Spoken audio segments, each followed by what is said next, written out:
Hey everybody, welcome back to Off the Grid Tiny House. We're on day 15 of our 50-day challenge. If you want to learn more about that, check out our intro video. In our last episode, we raised our first wall and framed our 312 gable roof. In this episode, we're going to be installing our roof sheathing, insulation, drip edge, and underlayment. I'm not sure why, but the different parts of the roof all have funny names. I thought this episode might be a good time to take a quick look at all of them and what each little part of the roof does. Let's start at the top and work our way down. As we talked about in the last episode, a gable roof has two sloped sides that come together at the ridge here. The two vertical sides are called the gable ends, or just gables. The level edge where the slope of the roof ends here is called the eave. The other edges that slope are called rakes. The visible trim below the rakes is called barge board. Underneath the barge board are the end rafters. The visible trim below the eave is called the fascia. Underneath the fascia is the subfascia, which we installed at the end of the last episode.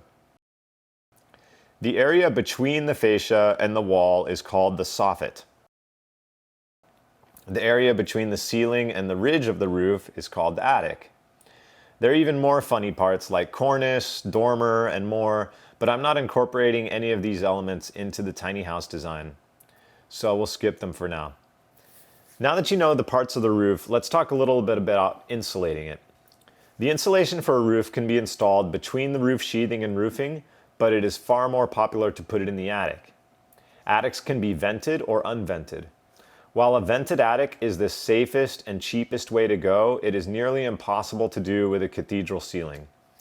I felt that with the limited space in our tiny house, it would be worth the extra cost to install an unvented attic.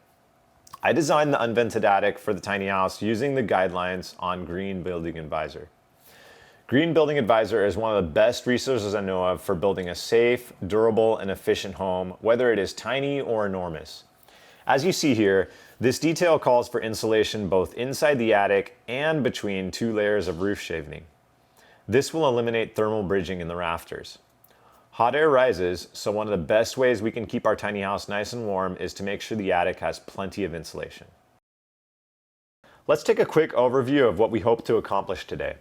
First, we will nail our first layer of roof sheathing to the rafters. This is done almost identically to the installation of the wall sheathing, nailing every 6 inches along the sides of the sheet and every 12 inches for rafters that fall in the middle of the sheet.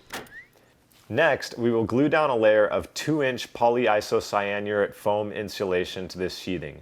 We will stagger the seams as we install the Polyiso foam so it doesn't line up with the seams in the OSB sheathing.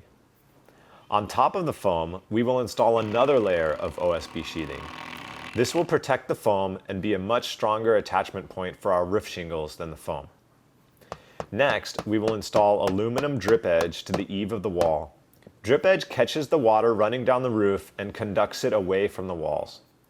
On top of the drip edge, we will staple down a synthetic roofing underlayment. This is the primary rainwater protection material for our roof. On top of the underlayment, we will install the rake drip edge. These three materials must be installed in this order to ensure that rainwater won't run underneath any material below it. I knew the wall sheathing would be exposed for a while, so I used plywood. But the roof sheathing will be covered with the underlayment almost immediately, so I saved some money and used OSB instead of plywood, which stands up better to the weather. It's also a little lighter, which makes it easier to carry onto the roof. I used my speed square to flush up the edge of the OSB roof sheathing with the subfascia, and then nailed it down to the rafters with 8 D-nails every 6 inches on the short edges of the sheet, and every 12 inches into rafters that fell in the middle of the sheets.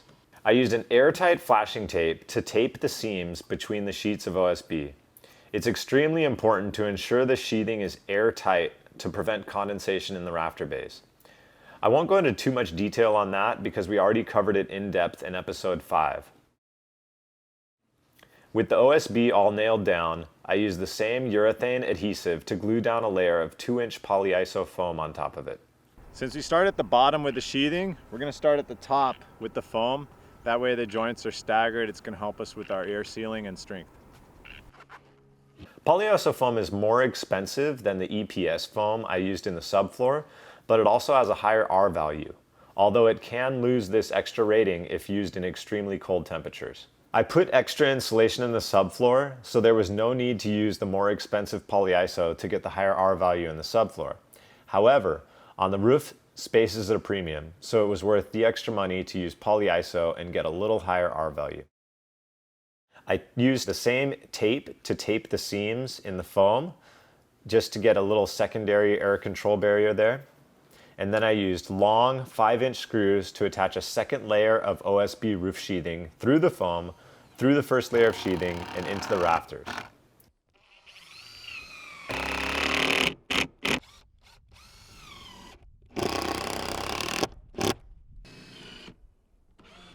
Hey guys, I spend my time and money making these videos for you because I want to give you the confidence and knowledge for you to build your own tiny house. In return, I'd really appreciate it if you could pause this video, hit that like button, subscribe to the channel, and visit our Patreon page. Your support ensures that you'll see more awesome videos like this one. If you do start building your own tiny house, you can use the links in the description below to purchase your tools and supplies, and that also helps out the channel. I purchased an aluminum shingle roof from the Aluminum Shingle Company. I've installed several of these roofs now, and I'm a big fan of the product. It's relatively inexpensive and lasts a lot longer than typical asphalt shingles, as it's backed with a 50-year warranty, and it's also a cinch to install. The first step is to nail down the eave drip edge, which is included with the shingles. I use some tin snips to cut a tab in one end, which I will later fold into the rake drip edge and rivet them together. I cut back the folded edge of the other side, which will lock into the next piece of drip edge I install. I used aluminum nails, which are also included with the purchase of the shingles, to nail the drip edge down to the end of the subfascia. The next piece slots into the folded edge that we cut, and it needs its own folded edge to be cut as well so that the next piece can slot into it. The last piece gets another tab cut into it just like the first one. Yeah.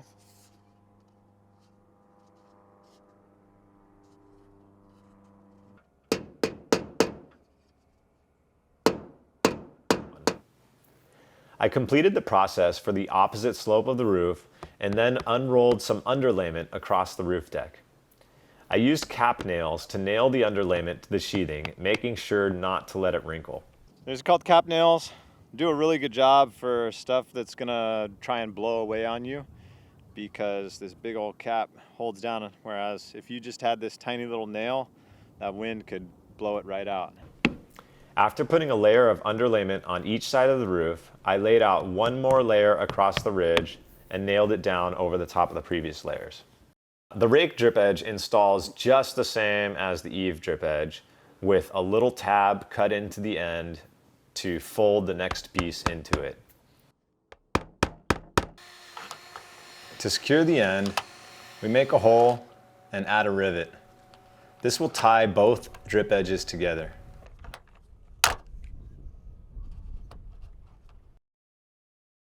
Every episode I want to take some time to talk about frustrations I experienced, mistakes I made.